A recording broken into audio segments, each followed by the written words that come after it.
All right, ladies and gentlemen, bring up Miles. Give it up. Woo. Alright, as a New Yorker, and as a lot of people who are probably seeing this are, uh, I've taken the subway system many times. And if you've ever been on the New York subway, you'll know no one wants to be there, and it's a terrible place.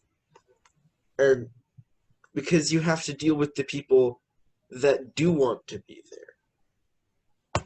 For example, let's say I'm just coming out of school. Uh, I have a lot of work that day, and I'm trying to get ahead on some of my homework.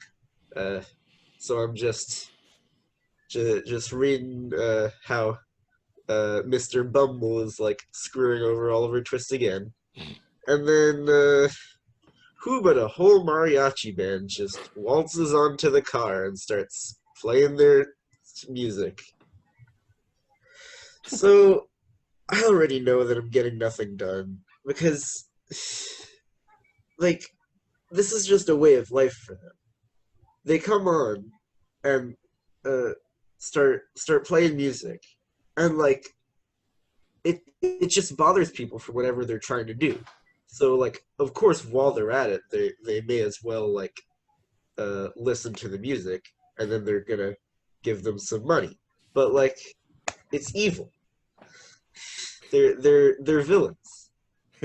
Uh, but at least they have like some aspiration.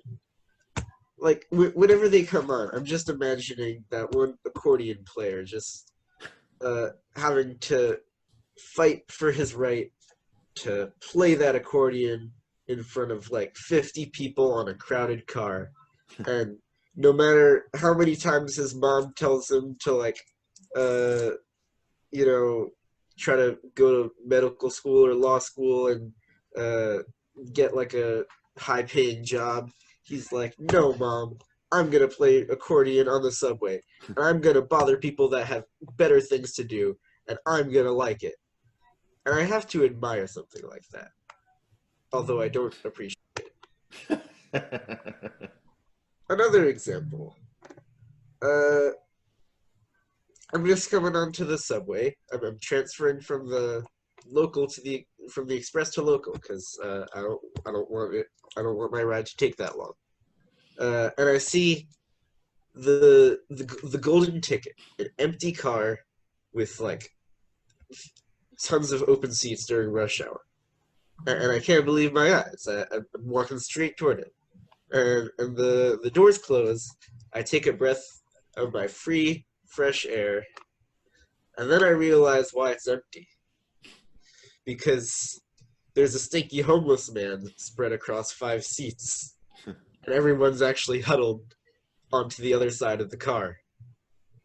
So I realize my greedy mistake, and I deal with my punishment of having to deal with the smell and crowdedness. But I mean, the homeless man wasn't conscious, but at least he had a place to sleep. And like, the subway is just kind of one of the places where they can be safe because it's already a dump, and no one's gonna care if like if another stinky homeless man decides to set up shop there, because they and like if it's on the streets, there may be like some security guards that tell them to like, oh, go away, this is like some property or something. But the subway is public, and you can spend as much time on anywhere there as you want, and so it's just like a refuge for them.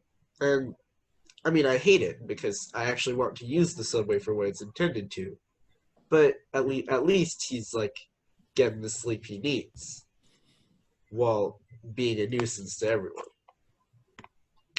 And then, of course, there are the preachers. You're on the subway, just again trying to get from point A to point B, and the that one guy comes on, and starts yelling about how Jesus is going to save you. Jesus is calling you. Not just Jesus is calling you. Jesus is calling you. And so he's going on like, he's calling you. He wants to forgive you. He's going to save you. I'm like, save me from this preach. I mean, this has like special annoyance for me because I'm Jewish and I've grown up in a world where people are like enforcing a different faith on me, because that's just how most of the Western world is. Mm-hmm. I mean, like we're getting better, but like not yet.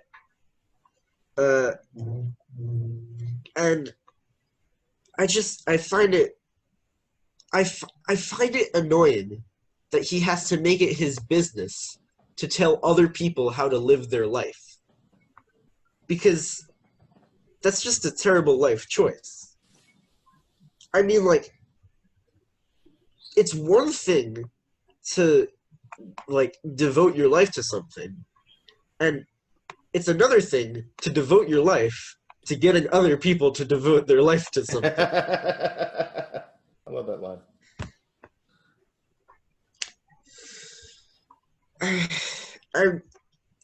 I just don't see like what he's thinking. I mean, I'm just what does he think, like, oh, now that I heard some person on the subway that I've never seen before tell me, oh, if you follow the word of Jesus, you're gonna be saved from eternal damnation. I'm like, oh crap, I should, well, whoa there, I should follow Jesus then. Wow, you've totally opened my eyes. No one cares. You're not going to convince anybody. There's even a guy on the subway that just yells at him, if Jesus is calling me, how come I can't hear him? Although he just doesn't, he doesn't get how this is. You don't fight against it. You deal with it. You deal with it. That is how it works on the subway. It is a ruthless kingdom. And you either deal with it or die. So, yeah, I don't really know what to say. The subway is just a terrible place, but we all have to be there because we want to get to wherever we have to be, and that's just the best way to do it while not being the most convenient. But I feel like that's just a very good representation of how New York is. Like, because we're all riding the subway together, and we all hate it, but we're hating it together. Same with New Yorkers. We're all miserable, but we're miserable together. And that's the appeal of the city. It's not like having a good life. It's having a bad life with other people.